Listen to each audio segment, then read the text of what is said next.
tienda, nos han golpeado, nos han puesto el cuchillo en el cuello que me iban a matar. Y a Fernanda la viola. Siete tíos. Hijos de puta. Bueno, ya os contaremos más. Disfrutaremos más. Como también qué tal con la policía. Jharkhand से एक ऐसा घटना सामने आता है जो पूरे India का सर शर्म से नीचे झुका देता है। एक स्पेनिश कपल जिनके साथ मार पिटाई किया जाता है, बाद में 7 लोग मिलकर उस महिला का रेप करते हैं। और ये कोई नई बात नहीं है। Like to come to India alone after this incident? I am not comfortable traveling alone again to India. I would like to come back, just not alone.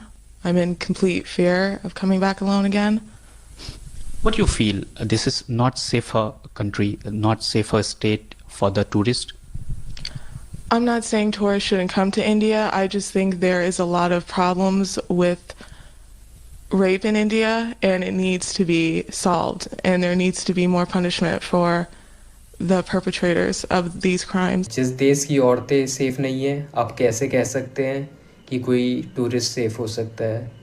हर साल इंडिया में ऐसे ही केस टूरिस्ट के साथ भी आते हैं जहाँ पे उनके साथ रेप किया जाता है, सेक्सुअल असॉल्टमेंट होता है और ऐसे ही घटना। नमस्ते दोस्तों, मैं आदित्य और आज के इस वीडियो में हम देखेंगे क्यों इंडिया रेप के मामले में इतना बदनाम है और देखेंगे एक रेपिस्ट के पीछे का साइकोलॉजी क्या है। लोगों और मीडिया का कहना है इंडिया रेप के मामले पे टॉप पे आता है। अगर डेटा को देखें तो इंडिया में 31,516 रेप केस रिपोर्ट किए गए थे 2022 में, मतलब हर दिन का 90 रेप केस। और हमें ये भी याद रखना चाहिए इंडिया ग्लोबली पॉपुलेशन में टॉप पे आता है, तो जो भी क्राइम होगा वो इंडिया में ज़्यादा होगा। और हमें ये भी नहीं भूलना चाहिए इंडिया में मैक्सिमम रेप केसेस या सेक्सुअल असॉल्टमेंट केसेस इंडिया में रिपोर्ट नहीं किए जाते हैं। उसका कारण है सोसाइटी में डर, फैमिली प्रेशर या लोगों के धमकी देने से। अगर इंडिया का ग्लोबल रैंकिंग देखें रेप रेट का, तो नंबर ऑफ रेप केसेस पर 1 लाख पॉपुलेशन, तो उसमें यूएस का आता है 27, यूके का है 36, स्वीडन का है 60 और इंडिया का है सिर्फ 2.6। ये बात है सिर्फ इंडिया का।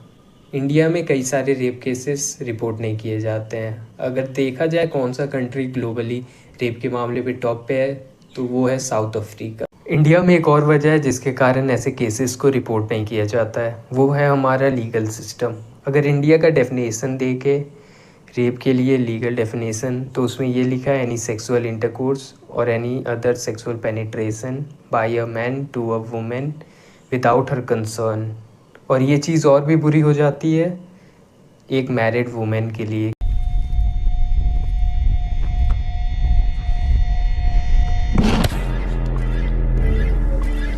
ध्यान का रहता है क्योंकि इंडिया में मैरिटल रेप को रिकॉग्नाइज नहीं किया जाता है। इंडिया में 98% रेप केसेस मैरिटरियली होते हैं। अब चलो देखते हैं इंडिया में लोग रेप क्यों करते हैं, और इसे समझाने के लिए मैं आपको 3 कैटेगरी में समझाता हूँ। पहला है उनका रिलेशन उनके विक्टिम के साथ।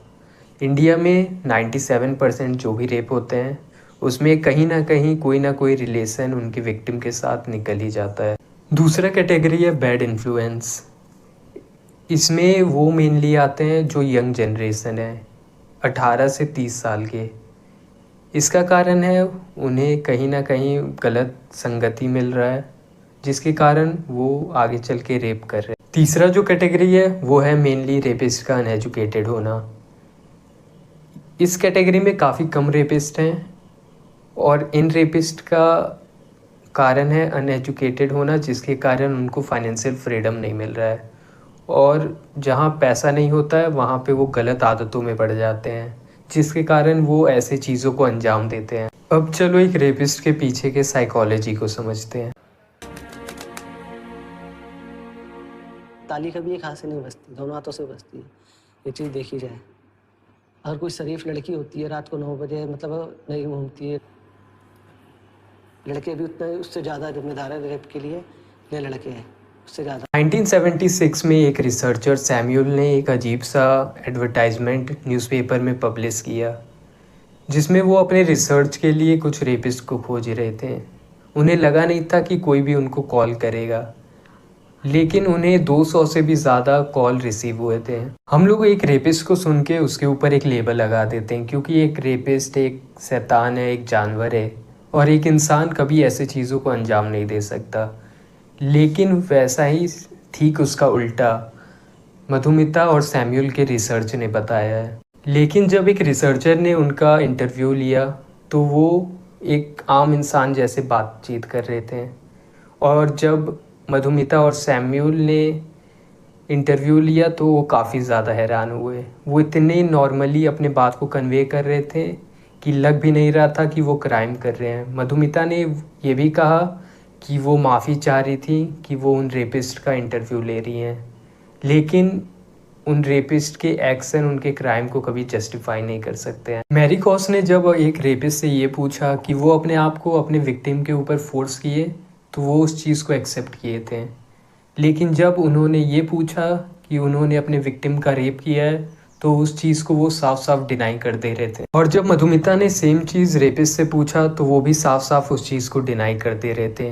वो ये कह रहे थे उन्होंने रेप नहीं किया है, और वो उल्टा ब्लेम अपने विक्टिम पे डाल रहे थे। वो ये कह रहे थे कि उनके विक्टिम ने उनको मजबूर किया है, और वो ये चीज़ भी कह रहे थे कि वो उनका अल्टरनेट रियलिटी है। और जब मधुमिता ने 49 साल के एक रेपिस्ट से बात किया जिसने 5 साल की बच्ची का रेप किया था, तो उसने ये कहा कि उस बच्ची ने उसको प्रोवोक किया और उसे सज़ा देना ज़रूरी था। अब वो बच्ची एक वर्जिन नहीं है, तो अब उससे कोई शादी नहीं करेगा, तो मैं उससे शादी कर लूँगा। और इस चीज़ को बोलते हैं कॉग्निटिव डिसोनेंसी। मेनली 2 कारण बताए जाते हैं रेप के लिए। पहला बायोलॉजिकल, जिसमें सेक्स करने का अर्ज होता है जिससे आगे जनरेशन को बढ़ाया जा सकता है, और दूसरा कारण है सोशल और सोसाइटी, जिसमें आपका सोसाइटी या आपका सराउंडिंग आपको एक रेपिस्ट बनाता है। बायोलॉजिकल फैक्टर को तो हम चेंज नहीं कर सकते, लेकिन सोशल और सराउंडिंग को कर सकते हैं। अगर मैं आपसे पूछूँ आप एक रेपिस्ट को कैसे रोकेंगे, तो आप कहेंगे कि उन्हें मार दिया जाए, जेल में डाल दिया जाए, लेकिन ये एक टेम्परेरी सल्यूशन है। मारने से आप आगे वाले के मन में सिर्फ डर बैठाएंगे और वो डर टेम्परेरी रहेगा। अगर आपको चेंज करना है तो उनको मेंटली चेंज करना होगा। अगर आपको ये वीडियो अच्छा लगा तो वीडियो को लाइक, सब्सक्राइब और शेयर ज़रूर कीजिएगा।